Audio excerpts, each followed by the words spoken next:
That's a good one. That's a good one. Oh God, it's a toad, son. It's a toad, dude. Let's go. I wake up to a little bit of drool on my pillow, feel like it's gonna be a bad day.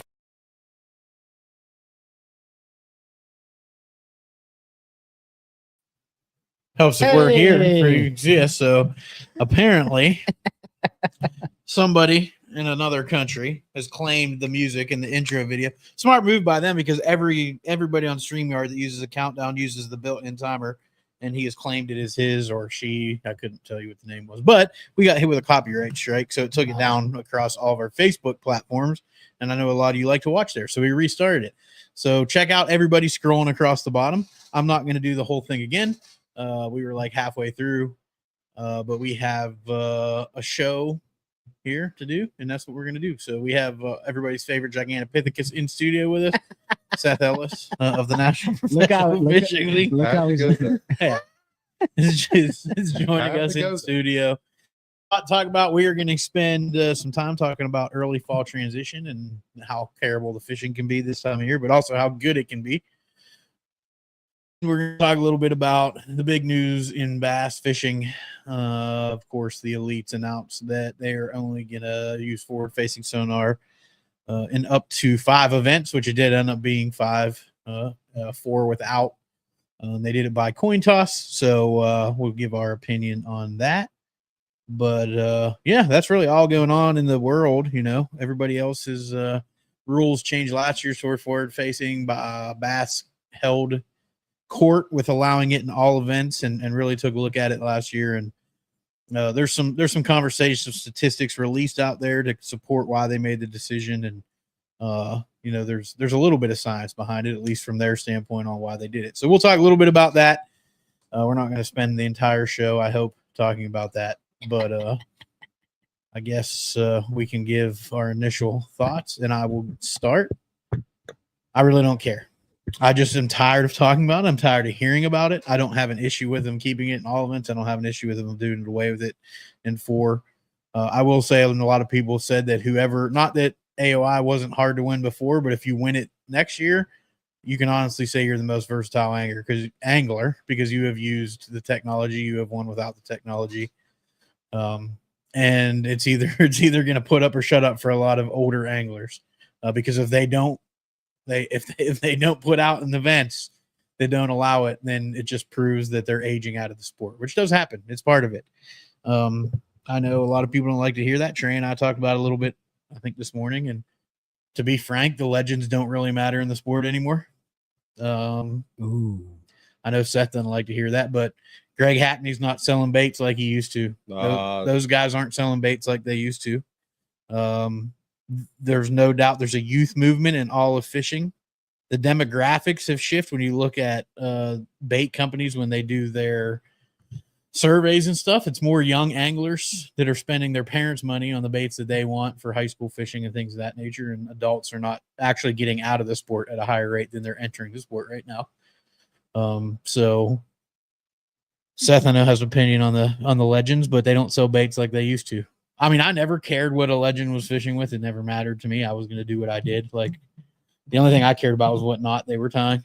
Like, I mean, I don't agree. Knots and lines, but I never like ran out and looked for a bait just because somebody was throwing it. Let me preface this conversation with, these are only our opinions on the matter. Yeah. We don't have preference. We don't have like exact scientific data to back up a lot of these claims. They're just our perspectives on. All of the data for what I just said is out there for the public to get. Yeah, you can try to pull it. I don't know if it's all Googleable. It is, yeah. But you know, check it out. Check out the fishing industry. Look at the health of the business side of it.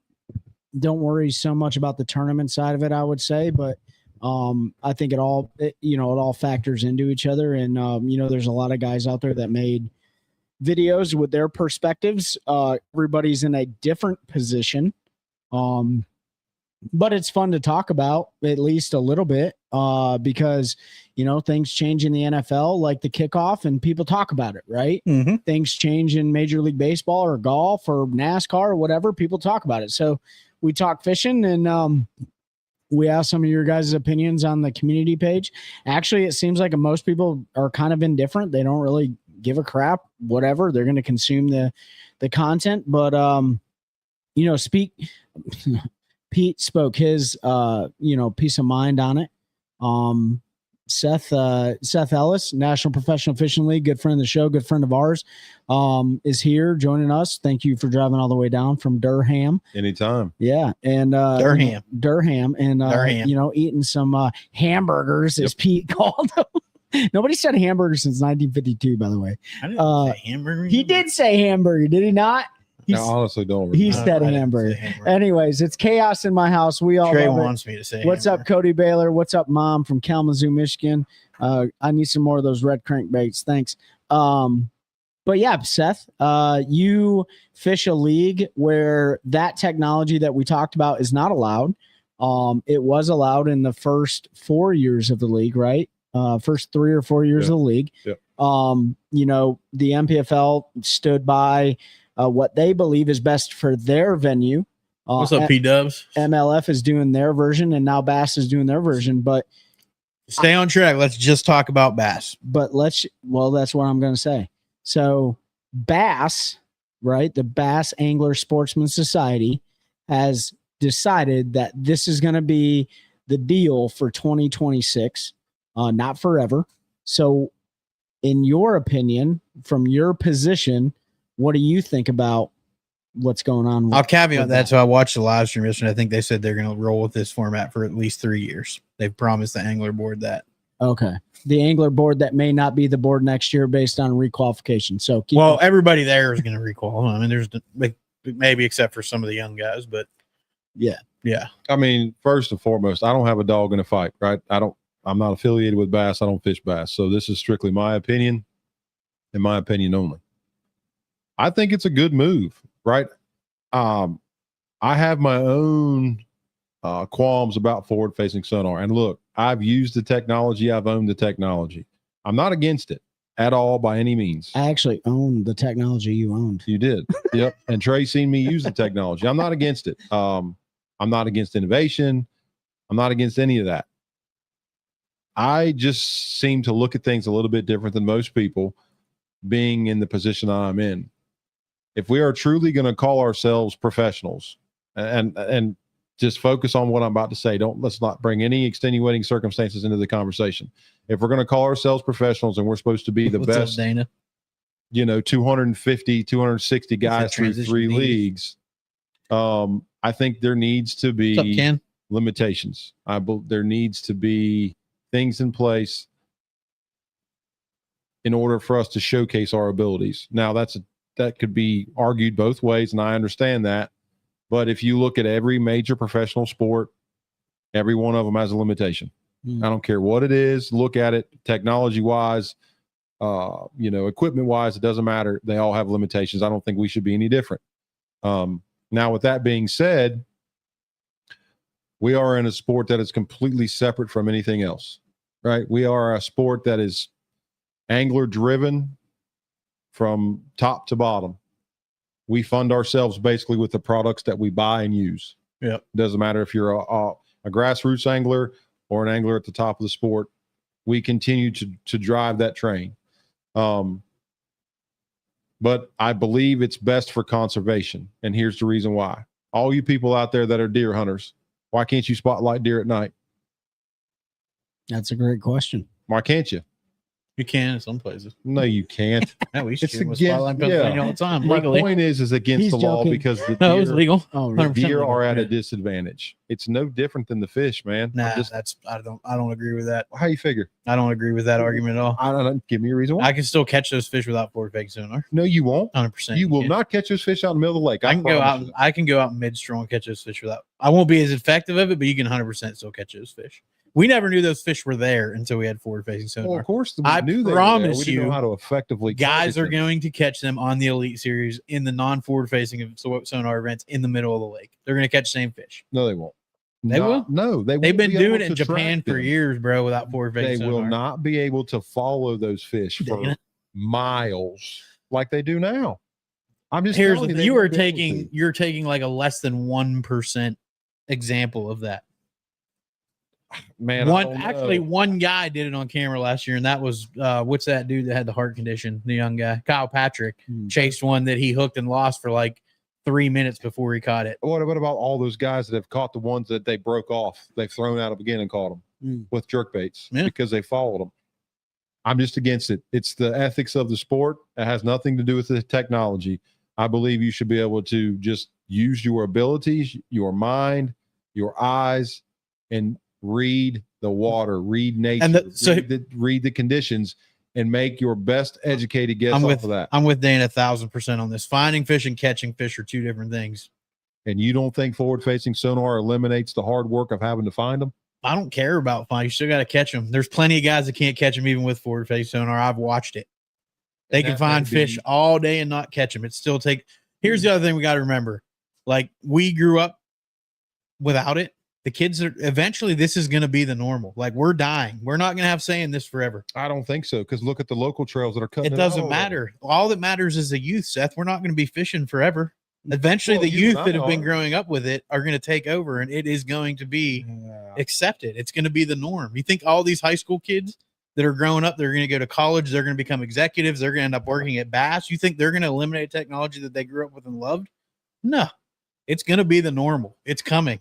Like, this is a delay, in my opinion. I'm with you. I think it's a great idea. I like the fact that they're only doing it in half the events, doing something different. But so why did, and I haven't read the press release. Why did they decide to do it? If everything is so good, so everything is so profitable, and our viewership is so high, why? There's two reasons why. The primary was when they went back and they reviewed all the anglers' footage, because they have to have GoPros around everybody else. They built the schedule last year intentionally to be heavy towards events they thought that it wouldn't factor in. And that is not what happened. It factored. So they do not want technology to drive the competition, which it was doing. So this was the compromise. You still need to have and showcase that technology, but they also don't want it to drive the competition. And that's what it was doing. So, like, if you listen, especially in the first, not the first one, when they got to Murray and Santee Cooper, they brought John Cruz on for the coin flip, and he hit the nail on the head. They were like, where do you want it? He said, I would rather have it at Santee than Lake Murray, because at Lake Murray, only about 10% of the anglers were actually using forward-facing sonar. The rest were pulling up on those fish that were feeding on the herring, and they didn't need them. They didn't even turn it on. When are they going to Murray? They're going in May, I think. Yeah, May 7th through 10th. So same time they were there last time, just about. But Santee, they wanted it because the fish are in the grass. They're a little bit harder to find. It's nicer to be able to run around and look for them. But from the schedule over the last 2 years, when they looked and they reviewed footage, it dominated. Like, forward-facing dominated, and Bass didn't want that to be the dominant factor in the tournament. And that's what they were saying. Let me ask you this question, and I'll provide my opinion later. But let me finish answering his question. The other one was the angler board, the board of anglers. They presented an option where they didn't eliminate technology, but they limited it to events, and Bass agreed that was probably a good idea, because what the majority of the anglers wanted when they voted. So those were the two big. Don't even talk about Omni, Dana. We don't even want to talk about Omni. Let me ask you. That hasn't made it to bass fishing yet. So Pete, obviously nobody's right and wrong here. Everyone's just got an opinion, right? And I'll provide mine. But I wanted to ask you. Seth said that those anglers aren't going to catch those fish out in the middle of the water without live scope, and you said yes, they are. My question is, if they are going to catch them, then why are guys concerned about when the forward-facing sonar is being used at certain events? Because they're more effective. You can catch them more effectively. It's not that you can't catch them. Sure. Yeah. It's just far more efficient when I can look at them. And to Seth's point, I can pull up on a school and I can only target the big fish, right? Now I find the school, I can still target and catch those fish. I can still mid-stroke, I can bottom stroke. I got to figure out where they are. I can still catch them, but I'm not as effective. fish. Mhm. So now I'm fishing maybe an area, right? Yeah. Where I know fish are suspended, or I'm fishing a suspended school instead of looking for those outlier bigger ones. Yeah. So guys are still going to catch them. We've been catching. We caught them on the Great Lakes. Like we caught smallmouth suspended in the middle of nowhere for years using 2D. Mhm. Folks that grew up and fished up there a lot. It's not that you can't do it. To Seth's point, like, I know what you're saying, Seth, and I don't disagree with you. You're just not nearly as effective. Guys didn't fish for those fish before. We knew they were there, and I'm going to tell you why. And this is my opinion: why we never fished for those suspended fish before is because all these greats that came before us said you can't. Those suspended fish don't bite. Mm. You can't catch those suspended fish. We could find them on our graphs. We knew they were there, but they always said those fish don't feed. They're out there suspended. They don't bite. Well, we learned with forward-facing sonar. Those fish will feed. Mhm. You can get them to bite Mhm. if you target them. So I could be completely wrong. They may not even try to find them, but I think some of these young kids that are good will go out there in mid stroll. You'll see the spy bait come back again. It's a bait we haven't seen as much as you used to see. I just got 3 new ones. Yeah, like baits like that, you're going to see, I think, make a revival. I guess a revival of some of those baits where Yeah. you can cover water and clear water fisheries, and you're fishing for those. I don't know.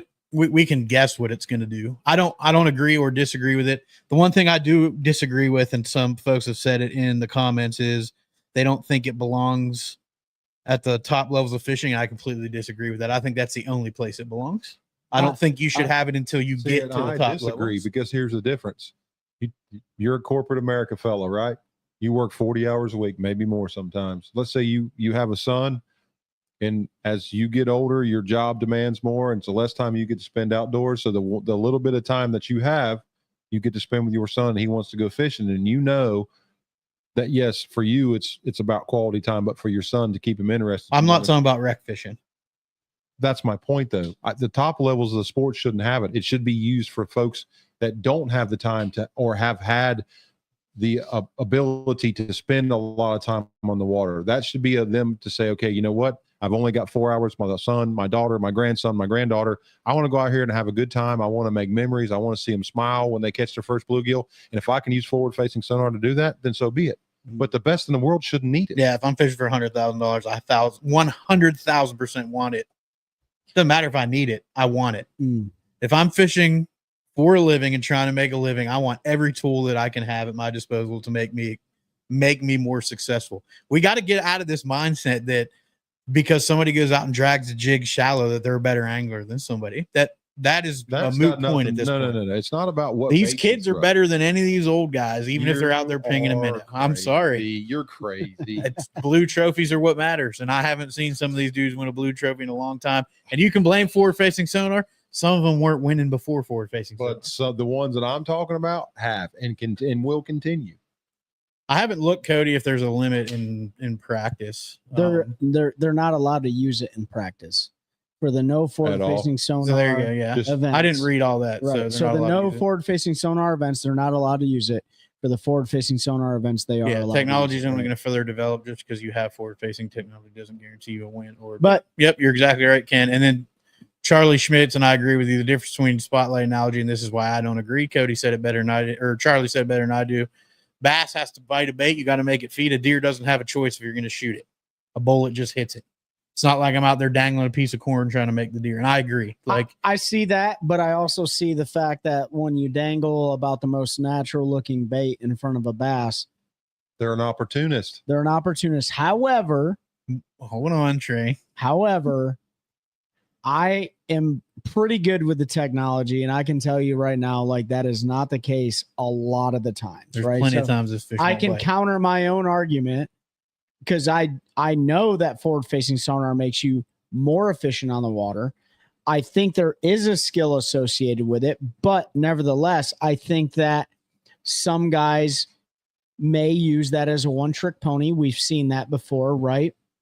Were you the so go ahead. Elijah, Go he ahead. sort of. He said if forward facing changes the game, because if you see the fish moved, you're not going to waste your time. If you don't have it, you don't know if they're still there or not, or how many fish are there. If those guys knew when they left, I can tell you when they leave without forward facing. I have 2D transducers. I put at angles so I can watch structure and stuff. When you get to a level like that, there's different tricks you learn to be able to do that. We were using forward-facing sonar on docks up north before forward-facing sonar was a thing. We were mounting 2D transducers at 90 degrees and look up underneath docks to see the fish in there, and you can your bait go up underneath there. So all of this stuff has been being done for a very long time. We just didn't have the ping rate and the technology we have now to make it 100% real time, where I can actually watch my minnow and fins move and stuff like that. But So here's my opinion. I'll give a quick opinion on this. I think forward-facing sonar has a place at the highest level of bass fishing because there are numerous venues at the highest level of bass fishing that offer different consumer approaches to their stuff, right? So the league, you guys don't use it. MLF is part-time using it. Now Bass is part-time using it. I say that because I truly believe when you're talking about grooming and listen, we need to separate recreational angling from the sport of bass fishing, because you're absolutely right. It's I say it all the time. Vastly different, because the majority of people that fish don't fish the way we do, right? Yeah. So there's a different demographic in the industry of fishing, right? It's the same thing. There's a different demographic in football, right? There's flag football. It is already here, Dana. So on and so forth. But my thing is this, like, I think, you have to sell the future. And all sports sell the future. Yeah. Golfers use the best golf clubs. NFL uses the best equipment. They're wearing helmets in NFL. Right. They didn't 30 years ago. MLB now, they got mics and stuff. They don't do the hand signals anymore with the catcher. Like, the pitchers hear what the next pitch is going to be, and they agree or disagree. Like, there's a lot of technology associated with the highest level of bass fishing. Do I think that forward-facing sonar diminishes some of the I'm gonna give you some credit here. Do I think forward-facing sonar diminishes some of the intuitive angling ability? I do. I do. Right. Can I add one thing? It does, but it has not affected the kids that are there now yet. No, I'm not saying anything about the youth right now. But there's a generation of youth that's fishing right now that it 100% has impacted the intuitive angling of this. And so, we may be talking and creating dialogue about this, but at the end of the day, we don't even know yet. Yeah. We don't even truly know yet. There hasn't been enough time Dana associated. I don't disagree. But I'll say this. I think they should go back to 150s and 17-foot boats, Dana, but nobody wants to listen to Seth me. Even we talked yesterday, you talk. So let me finish this. I think if you truly care about the sport of bass fishing, like the competitive side, from high school all the way to the highest level of bass fishing, and you talk about like high school, collegiate, opens, right? So I guess that'd be like JV, and then like varsity team, which is like the Elite Series and BBT or whatever in NPFL. Yeah. If you truly give a crap about the skill set that's going into Court release at iPad kids. So then you would say at the high school level, you shouldn't have it, right? Agreed. And at so on and so forth, you shouldn't have it. So by the time you get, if you're fortunate enough and good enough to get to the highest level of competition, you already have all those skills that every single old person and every single internet troll is saying you don't have, right? That's really what it boils down to. That's just my opinion. And then bass can do what they do. You're using it, and 50% of the time you don't, because you're the best in the world, right? Like, whatever. I fully agree, and we've talked about that, Trey. I don't think you should be able to have it until you make it to the elites or the BPT or the MPFL. You need to learn those intuitive skills. But when I get to where I'm fishing for $100,000, I want every tool at my disposal. Now, here's the argument, and I know you're thinking it, or somebody out there is thinking it. Well, they don't use aluminum bats in Major League Baseball. You're right, because that's a player safety concern. They would be killing people with line drives coming off of aluminum bats. It's different. You cannot compare that technology. And then to Ken Wells' point, he said the same argument was said when side and down imaging was released. Look how that changed the game. You're absolutely right. People forget they wanted to hook Kevin Van Dam to a truck and drag him down the street until he was nothing but a bag of bones. because he was out there catching fish on a jerkbait in the middle of the lakes because of side and down imaging, because he knew how to use that technology when nobody else did. They wanted to run him out of the sport. It was going to ruin bass fishing. There ain't going to be no fish left because we can find them where they can't hide. It didn't do anything. Didn't impact it. Changed the way we fished. It opened up new water. Same thing here. Plenty of science going on right now. Plenty of fish studies. As of now, there has been zero proof that forward-facing sonar has had any impact of populations of fish in any state where they've done a study. But let me say To this. date. I'm not saying that won't change. But let me say this. I will say that, and I don't know about the other species of fish. Bass are becoming like they do with every piece of technology, and technology isn't electronics only. Technology is baits. Technology is boat motors. Technology is whatever. Bass are becoming more sensitive than they've ever become, in my opinion. What I've seen, they've become. Now, there's certain times of the year that it doesn't make a difference, right? The spawn, it doesn't make a difference, right? Yeah, and lake dependent. So Some on lakes. and so forth. But I think one of the things I wanted to bring up, which Seth and I talked about at nauseum yesterday, was, and this is to get. I'm going to give Milliken the credit, whether you like him, love him, or love him, hate him, or you're indifferent on Milliken. I think he made a really good point. This is just my opinion. Go ahead. Legalized jet drives. Corbett said, don't disagree with you there. Elijah Talley said, what about 50 years from now? Will anglers be too dependent on technology? Probably. And that's why I'm saying, and Trey said, you got to ban it at the grassroots level when you start as a kid, all the way up until you make it to the top echelon of the industry. So you grow up tournament fishing, you're going to have to know how to catch those fish without it, right? You're going to have to learn how to drag a Carolina rig, do all that stuff. But once I make it, now you're going to get to practice in the off season. Granted, it's not just going to go away, but it's not the sole focus. Go to a high school tournament right now.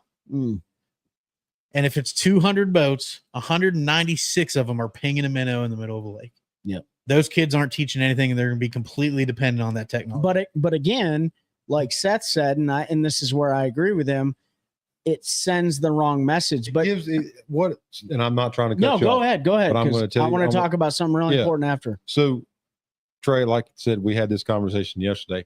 It's doing the same thing that everything else in society has done. Is it's convenience. It's not teaching kids to put in the work. It's saying, hey, go out there, turn that box on, and don't even leave the ramp. Right. So take it away from. Take it away from everybody, not just the kids. That's never going to happen. Once you open up the box, there's no putting it back in there. But you can control. I agree. You can control who can play with the toy out. And I'm not saying we should get rid of it. That's not the argument here. The argument here is at the top level of the sport, why Bass made the decision they did, split it 50-50. Well, obviously there's some problems if the anglers voted to do that. Mm-hmm. And I would like to hear from some of the anglers. Now, here's the problem with that.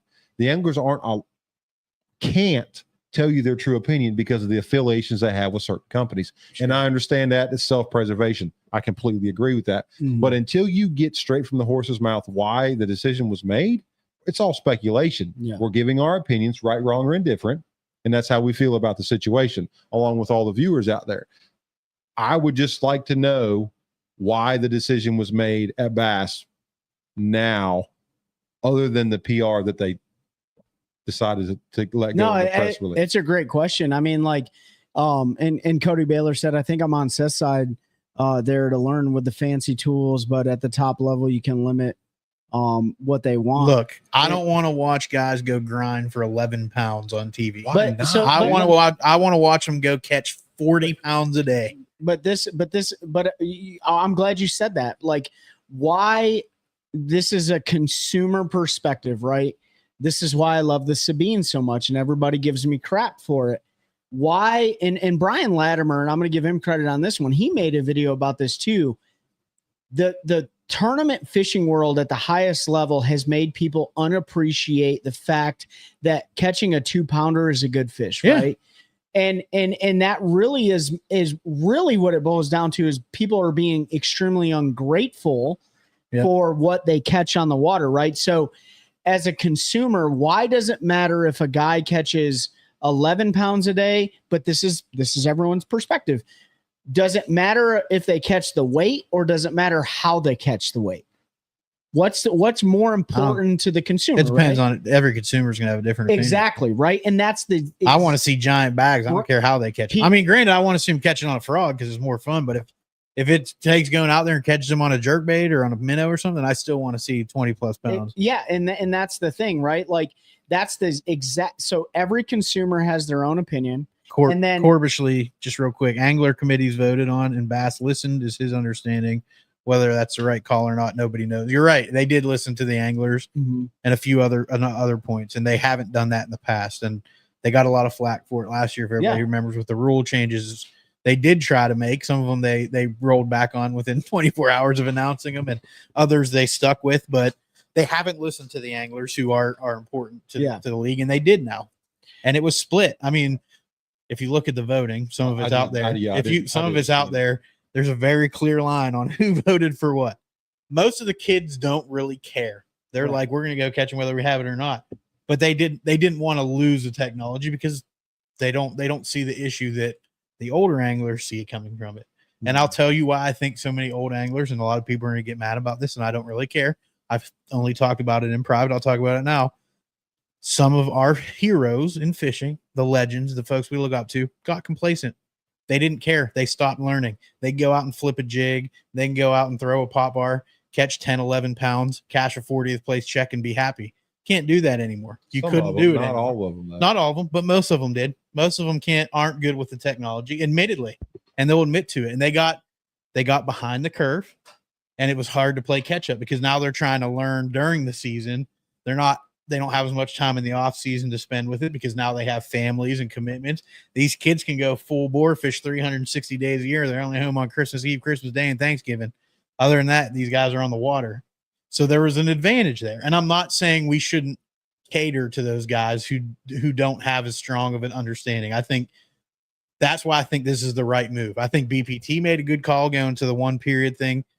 And we saw how much that made a difference. Who won AOI? Jacob Wheeler. Right. So clearly that dude can catch him with or without it, right? We're going to see what it does in bass. Now, let me tell you one thing. These guys that were the loudest about banning it, they better show up in these tournaments where it's not allowed. They name them?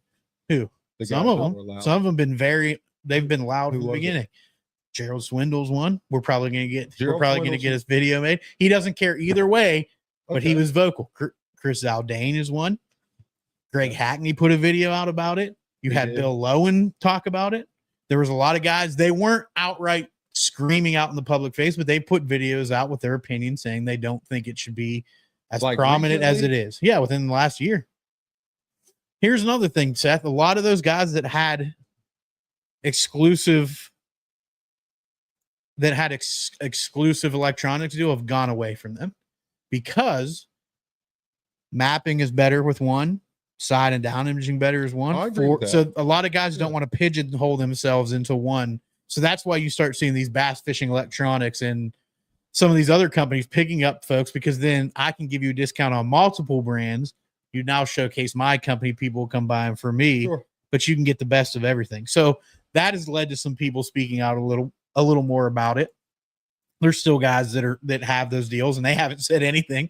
The guys that have electronics deals haven't said a word. Of course. And it's smart. They can't. Right. But some of the folks have. And I'm not saying like the Hackneys and those have been super loud, but they have said their opinion was they thought it was too prominent. And they voted to limit it. Bill Lowen won this year. I know. Yeah.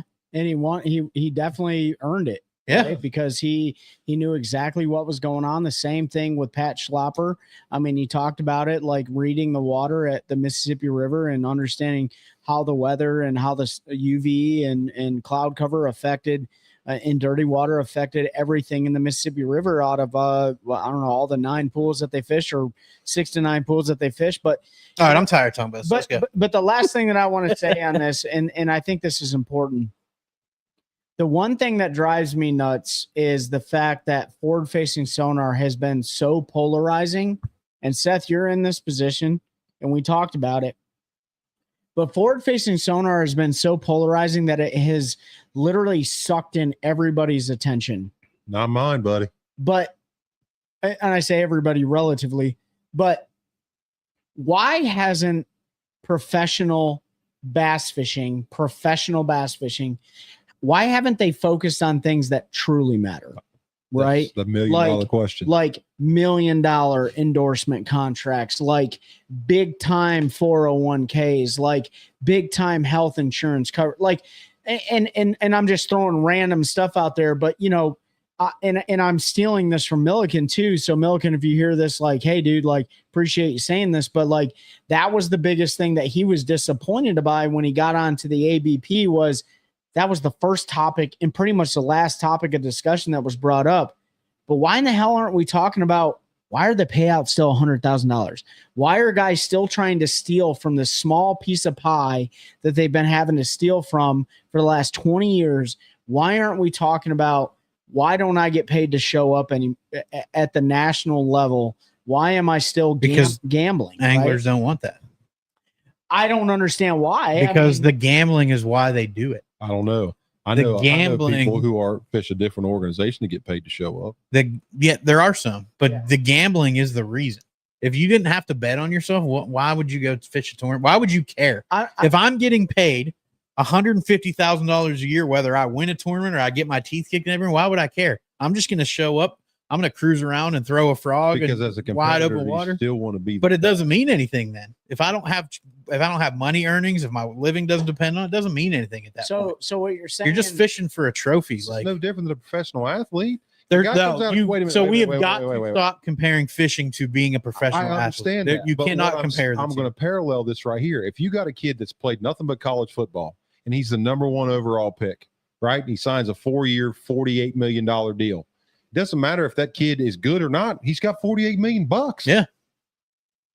As a competitor, you still want There's plenty of those guys that went Jamarcus Well, Russell got yes. fat and didn't try. Yes. There's plenty But of there's plenty of also use cases. that are plenty that want to be. There are, but it's also there. It's a different thing. You're not betting on yourself. Then those kids are playing for that money. They've never had money. Most of those kids have been poor their entire life. Well. I think it's hard to compare. It's not an apples to apples comparison. I agree. So it makes it hard to talk about that. To be honest, I don't think the anglers want it because most of them would get lazy. They would. Yeah. I'm telling you right now, I would be lazy You mean want forward? if I'm just getting paid. No, No, just- if I'm just getting paid to show up, not everybody has that competitive drive, and they need that. They need the adrenaline dump of maybe not making their house payment this month. Well, That's the kind of stuff that drives some of those guys. That's not adrenaline. Man. For some That's people, real but life. you don't have a gambling. A lot of these dudes have gambling addiction. Oh, wouldn't that, yeah, These no, guys that are on their 4th and 5th like bankruptcies and mortgage their Oh. house 9 times and have $140,000 in credit card debt. Those dudes have a gambling Yeah, and problem. you're right. And that's what drives them. And if that went away, I just don't think you would have as good a product in fishing. It works in other sports. I don't think it would work in fishing. And I think that's part of it. They tried it. And not that the product wasn't as good, but they used to have it back in the day. You want to know why those deals are never coming back? Because there wasn't any value to the people that were providing them. When you had the Penske team and the Kellogg's team, and they were providing boats and trucks and salaries to these dudes, and they were driving them all over the country. If there was value in that, it would still be happening. There was clearly no value in it. And I don't think you'd have. Jeez. sorry. You broke it now. No, that's good. These guys are freaking. Especially no, but I just don't think you'd have the value. And I appreciate what Milliken's saying, but I don't. That's just not the sport. I just think like the sport if doesn't you have wanted that. If you wanted to create that drive, then you make the cuts even stronger, right? Like I just, like I can't get behind when they call professional bass fishing a sport. I can't believe you just opened that.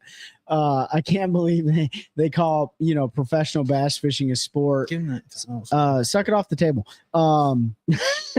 But at the same time, like legitimately they are gambling, and I get betting on yourself. But at the same time, like I think if you made the rules even, more stringent, like, hey, the cuts were bigger and hey, you're going to get traded or you're going to get kicked out if you don't perform. Like I got it.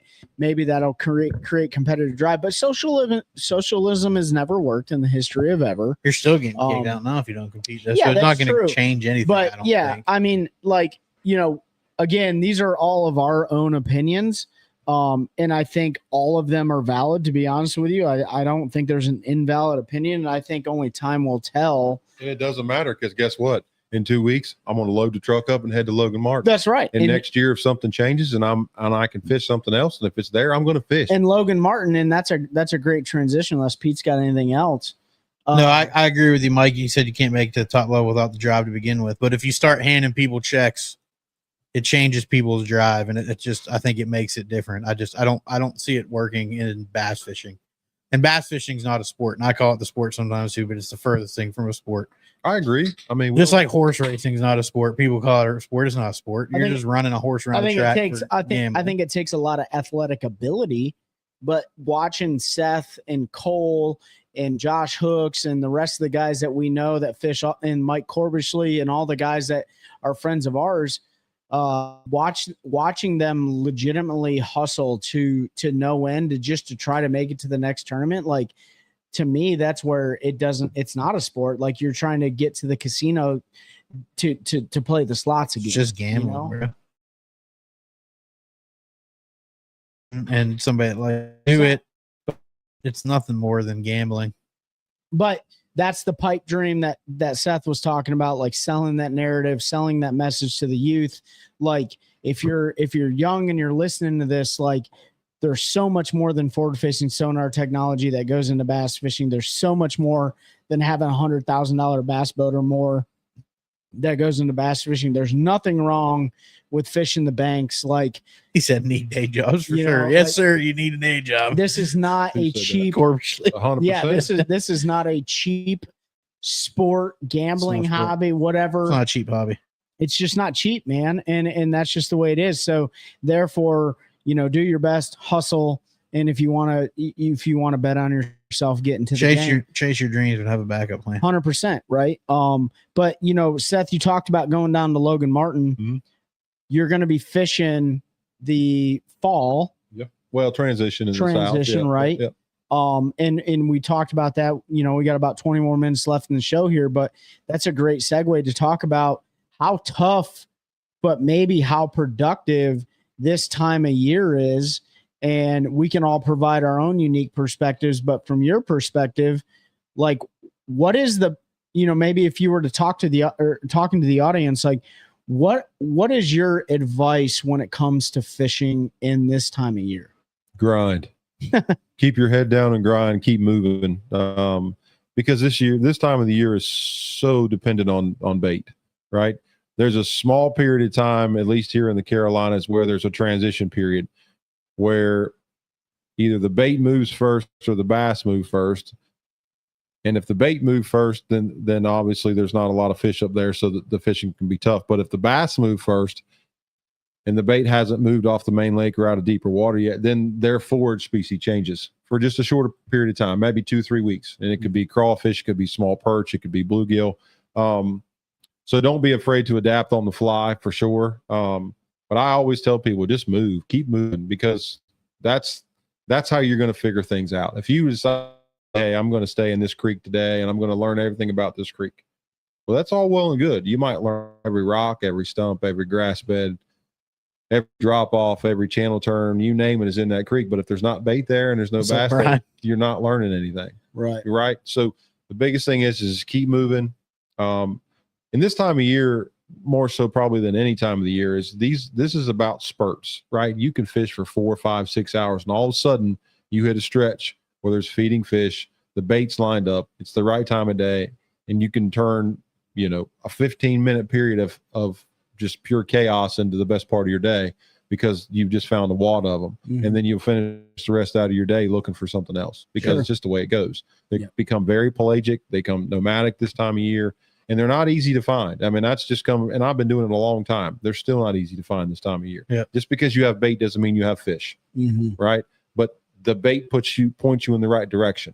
So without, and Pete, I'm going to get to this because Pete brings up a really good point on certain fisheries, but I think it really happens in a lot of them, especially the ones that are gizzard and threadfin shad driven. But, Pete talks about, like, sometimes there's so much bait. It's a problem. That it's a problem, right? If there's that much bait in a creek, I just leave. So depending on if there's so much bait, some bait, or throw like or not a lot of bait, what are your key bait choices if you were to put 5 rods on your front deck or whatever, what would you? So I'm going to talk about bait choices first, and then I want to talk about something else. Okay. What are your bait choices this time of year? I'm going to have probably 4 moving baits and something to slow down with. Okay. One of those is going to be a KVD 1.5 or 1.0, depending on the size of the forage in the lake I'm fishing. I'm going to have some type of top water, right? And it's all interchangeable. Might be a buzz bait, might be a walking bait, might be a the new Strike King clicking chicken. It just depends on where I'm at and how I'm feeling. And then I'm going to have some type of wire bait, whether that's a bladed jig or a spinner bait. And if you can get the theme here, they're all bait fish imitators. And then I'm going to have something to slow down with, whether that's a shaky head or some type of Texas rig or even a jig, depending on the cover in the lake. Those are the 5 rods that I'm gonna have through the fall. Now, it might be a day where you've got cloud cover, wind. I might just throw nothing but 5 top waters all day, right? Given the water temperature and the current conditions. And then it might be a day where it's high bluebird skies, it's slick. Then I might have to slow down, and I might have 2 or 3, bottom baits on the deck. But for the most part, I'm going to keep those 5 rods on the deck, and I'm going to try to figure out the day with those 5 rods. Sure. I'm going to ask you something else here in a minute, but Pete's really good at a certain bait. He's good at a lot of bait techniques, but there's one bait that you didn't talk about. But Pete, in the fall transition, keep your mouth closed. You're not holding it right. Took 45 minutes to take 5 baits. In the fall transition, what are you talking about when it comes to your bait selection? You only need one. It's an A-rig.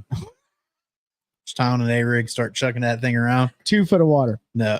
I mean, I've caught him in 2 foot of water in an A-rig. Like, it's actually a really good bait choice, by the way. It can be. It's one that I usually will have tied on this time of year is an A-rig. A lipless crankbait, I'm always going to have that tied on because I can fish it like a square bow. I can fish it like a jig. I can yo-yo it. I can do anything I want to do with it. I'll typically have a spinner bait, a smaller framed spinner bait tied on. I'm not a fan of a bladed jig this time of year. That's just personal preference. I don't catch as many fish on it in the fall as I do in the spring and early summer. I prefer a spinner bait.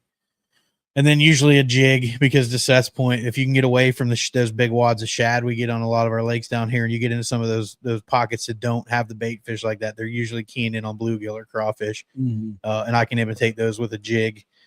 And then always a buzz bait and or a popar or a walking bait, just depending again on kind of what the fish are doing. If I'm trying to target those bluegill eaters, those crawfish eaters, I'm gonna throw a buzz bait.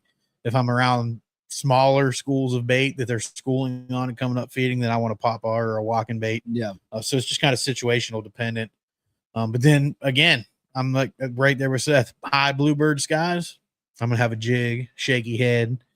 Another bait that I throw a lot of times this year is a very small swim bait, just a single swim bait on a lead jig head, a little 2.5 inch or something like that, because it matches that bait a lot of times this time of year really well. And I like to throw it on a BFS because then I have a bait caster. I can work a fish a little harder. But yeah, if there's a theme, like we're all going to say pretty much the same thing: moving bait, bottom bait, top water. And it's just kind of, you got to let the fish tell you what they want that day. Yeah, 100%. I'll give you mine, then I'll talk to you specifically about this.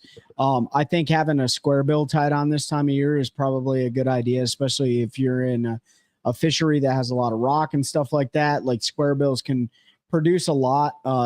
Seth talked a little bit about a 1.0 and a 1.5. I threw a 1.5 today. Granted, I only caught a mudfish on it, and he took it with him. So maybe it's floating somewhere in the lake.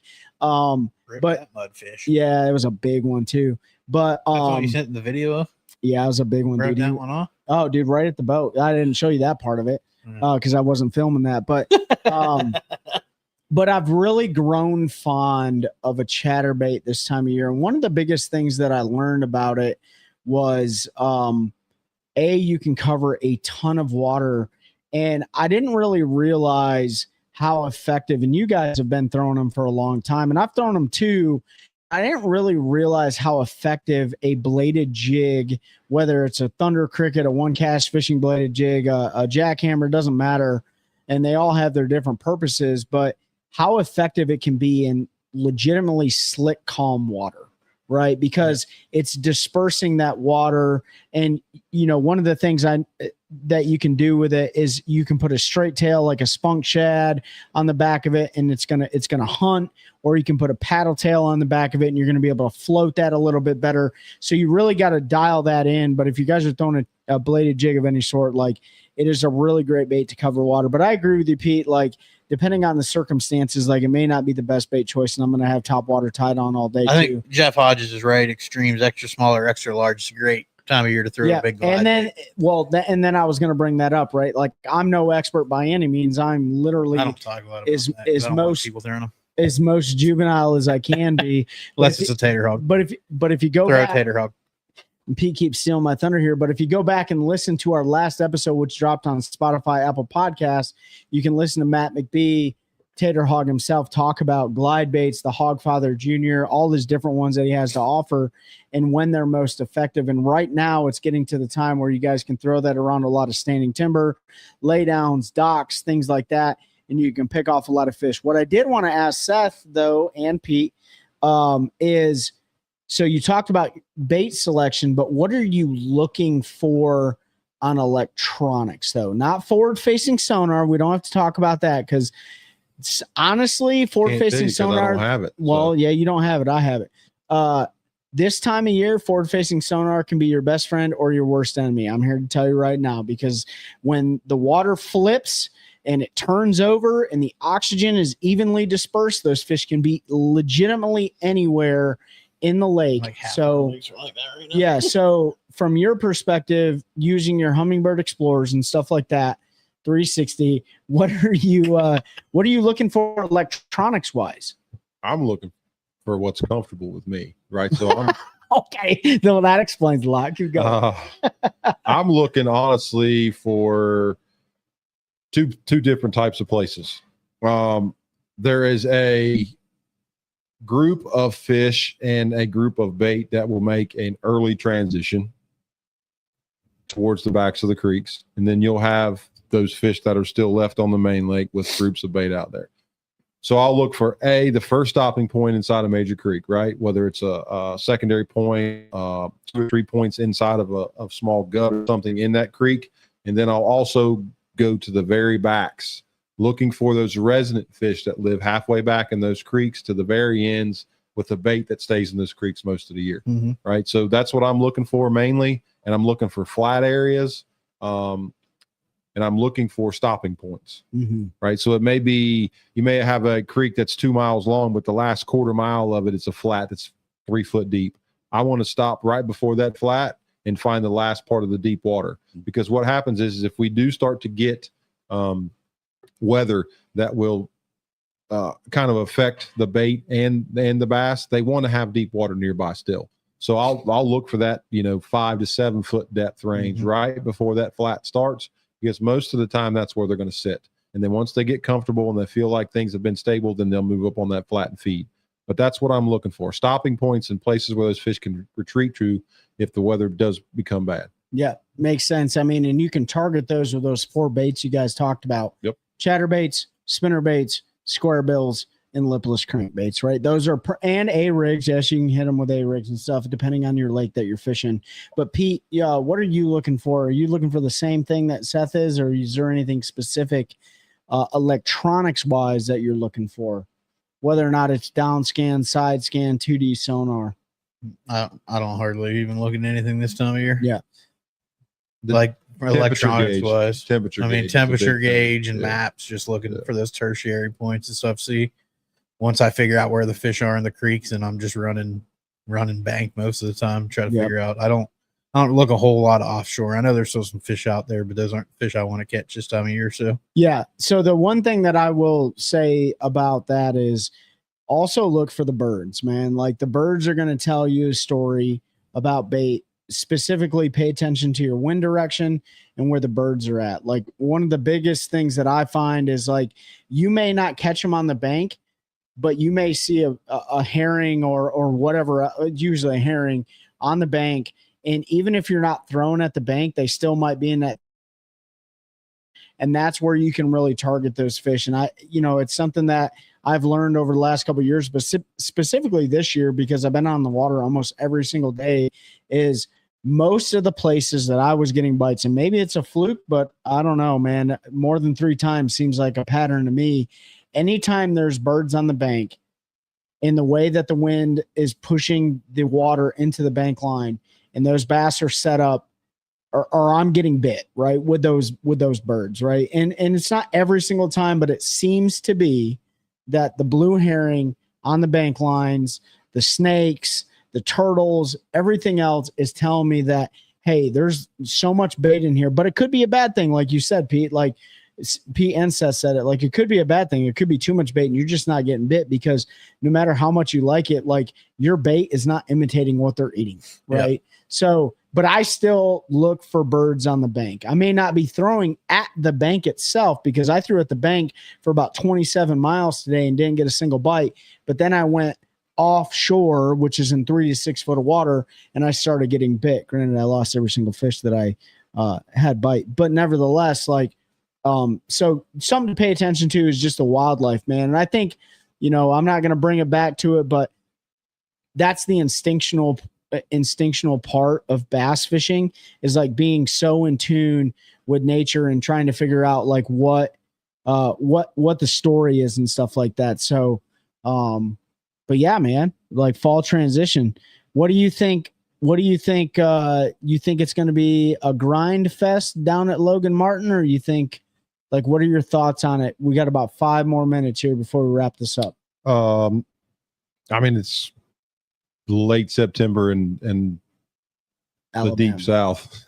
Yeah. I don't expect it to be easy, but there is several things that are in the, that work in the anglers' favors. Logan Martin is on the Coosa River. The Coosa River is a current generating body of water, right? Mm-hmm. So that helps fishing when it's tough. B, it also has spotted bass, and I know Pete and Trey have their own opinions on that, more so Pete than Trey. But spotted bass tend to be a little bit more aggressive in any situation. So those 2 things are working in our favor. I'm not going to say it's easy. It's going to be easy, but I'm looking forward to it. I like the way the place sets up. I finished 11th there last year, and by no means is that going to dictate how I'm going to finish this year, but I just like the way the fishery sets up. Yeah. I love fishing boat docks. I love fishing river type of places, and that's the way it sets up. So we'll see. I'm looking forward to it. Got a couple weeks left before we head down there, and I think people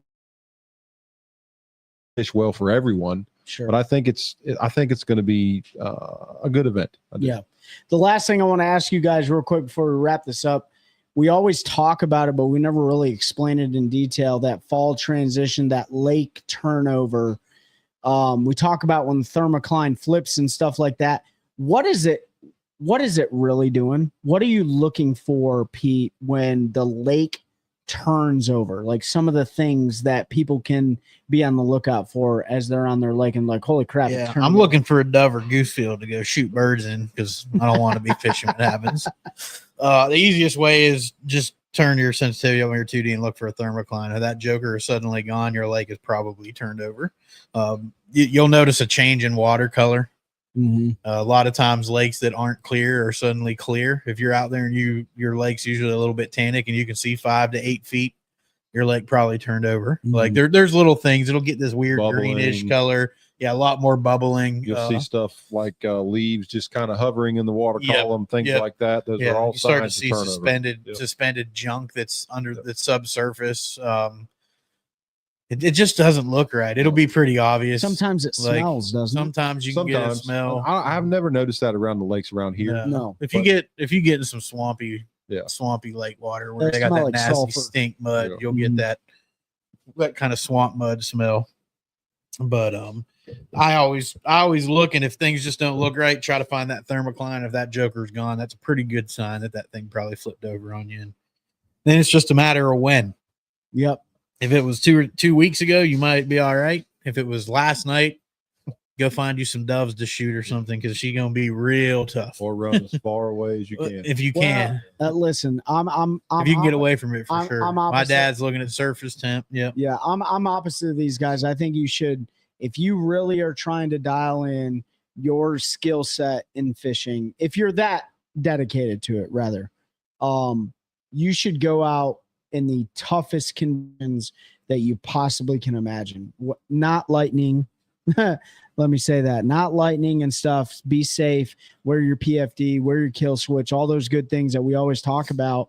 But there is so much to learn about not catching fish when you're on the lake if you're trying to dial it in. Like, I get it. People want to go out there. They want to catch 10 pounders every single time they go out, whatever. But you can learn so much about the lake itself, fish behavior, seasonal patterns, all these things that all the guys that hate forward-facing sonar talk about. And, you know, Easton Fothergill said it best, like, there's no better way to get better at fishing than time on the water. Yeah. You can't beat the guy that spends 365 days on the water. He or she is almost impossible to beat because they're staying on the fish. They're staying on the seasonal patterns. They know exactly what they're looking for. And that's why Schlopper won the Mississippi River. That's why these young guns are so good at what they're doing outside of forward-facing sonar.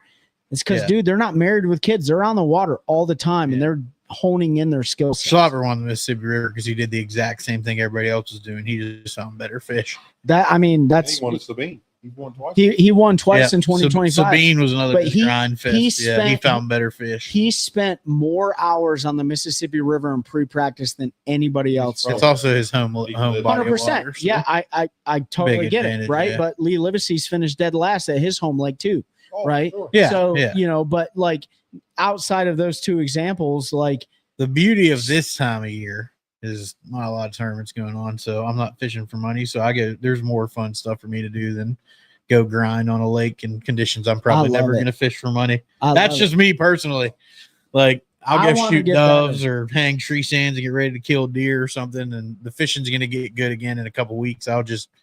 That's a good time for me to get all that stuff done. Get stuff around the house done on the honey-do list. That's that fair weather angler mentality. I totally get it.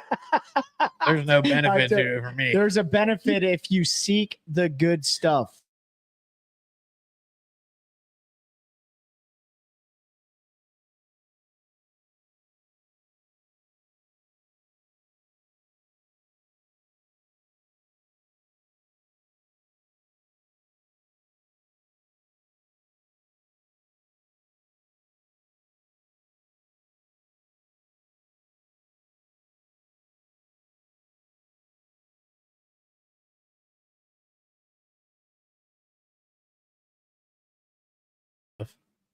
There we go.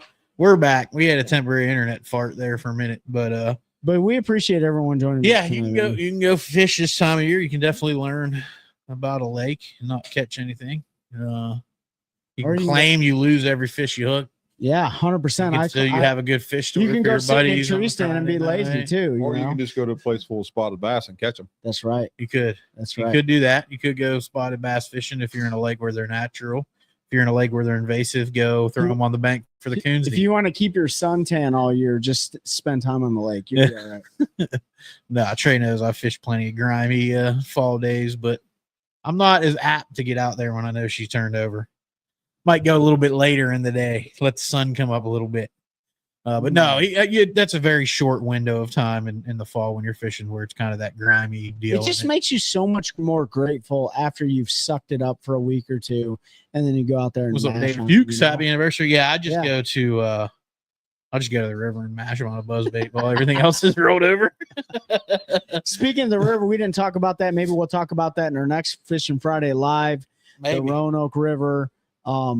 Catching them on curly tail grubs and drop shots and stuff like that. So, but man, we appreciate you driving all the way down from Durham. I appreciate y'all having me. I mean, I felt like I was a stranger. I haven't been here in a while. Yeah. That's because you don't love us anymore.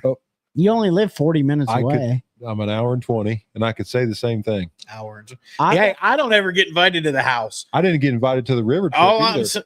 Yes, you did. All right, we'll talk about this offline. Yes, because there's going to be some cuss words involved. I know for a fact he got invited to other river I trips. literally said He gets invited every year on river trips, and he's still scared. Yeah, David Fuchs. Yeah, David Fuchs, how observant of you. What's up, Nick Kincaid, Carolina Waters. Hey, guys, just got in from building a deck. You had built nothing, cuz. All you did was guys got done building. Don't lie. His guy would be who?